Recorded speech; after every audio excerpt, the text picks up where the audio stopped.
Hello, this is Angelia with today's wisdom. Today's wisdom comes from Daily Ohm. The real thing. Love should feel good.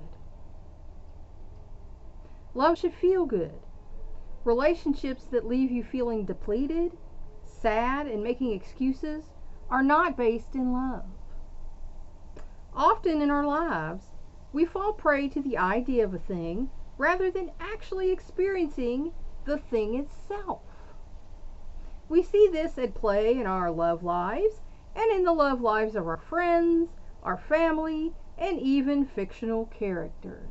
And some people, they do that. They're more in love with love than they are with their partners. One of my sons recently got divorced, and I think that was the case with her. She was more in love with the idea of getting married and being a wife than actually she was with my son.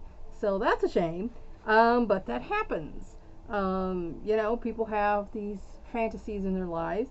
And of course, family can let us down.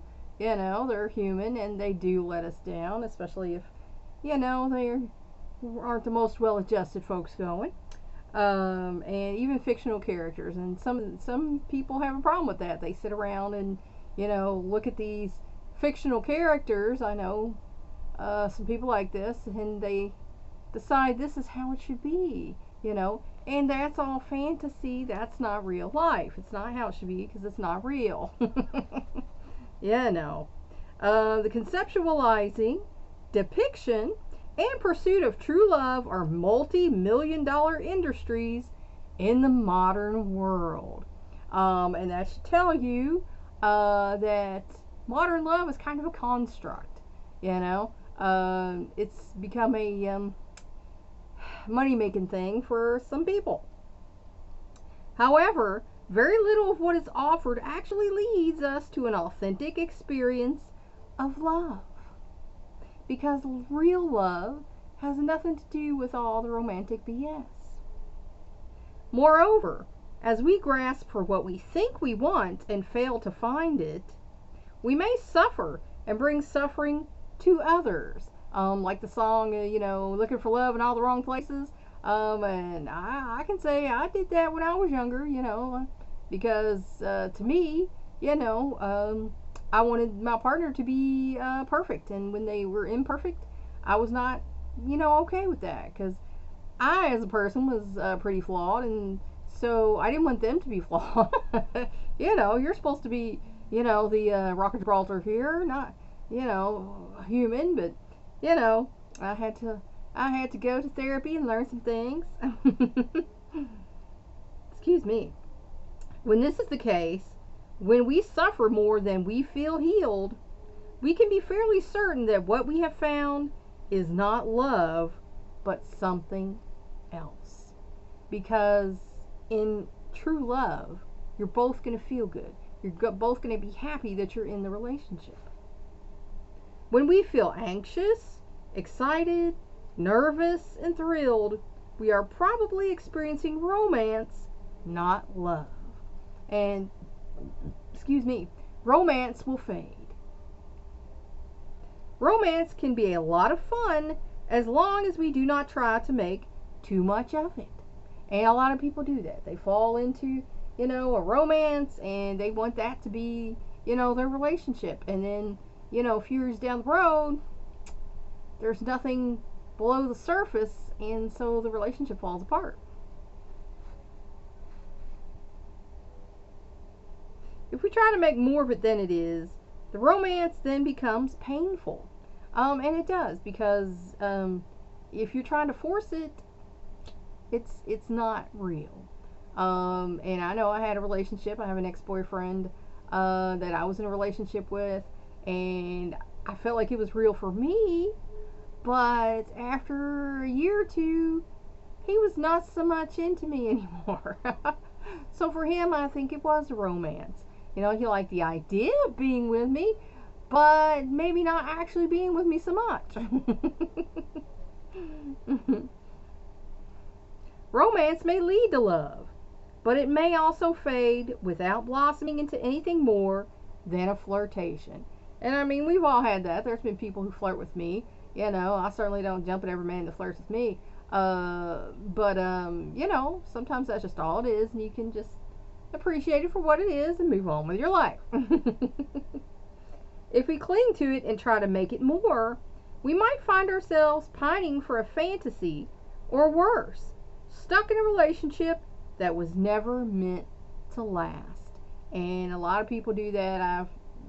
When I worked through the counseling center and psychology group, there were a lot of people come in for you know, family therapy and couples therapy. And you know, that's what they would say is like, it was good in the beginning, but now, you know, we don't talk, we don't deal with each other, you know, it's like we live two separate lives, and we stayed together for the kids, and you know, things like that. And that's a shame, but unfortunately, it's also a reality. Real love is identifiable by the way it makes us feel.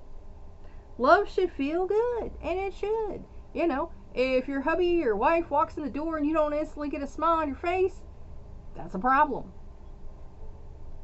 There is a peaceful quality to an authentic experience of love that penetrates to our core, touching a part of ourselves that has always been there. Because we have a heart and it longs to give itself to someone.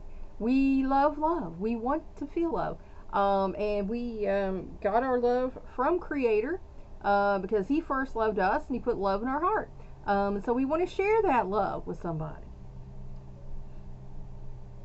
True love activates this inner being, filling us with warmth and light. And like I said, it should. And if it doesn't, then it might be time to get some advice from a professional.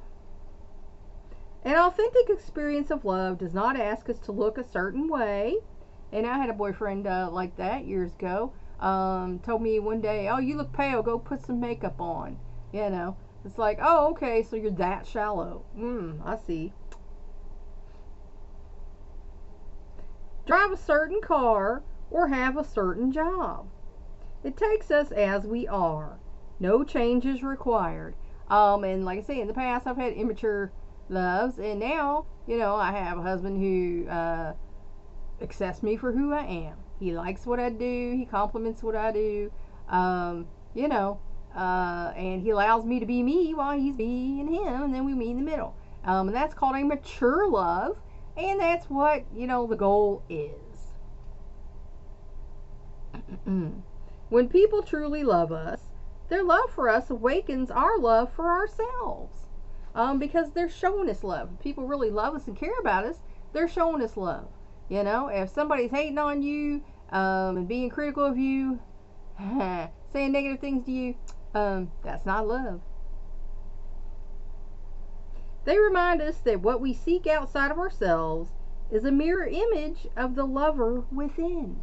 Because that's what we want. We want someone who will give us as much as we would give them.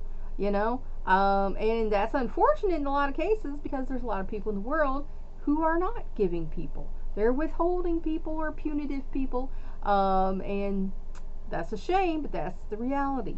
So the best thing you can do is to find someone who is as giving as you would be, and then you'll probably be happy together.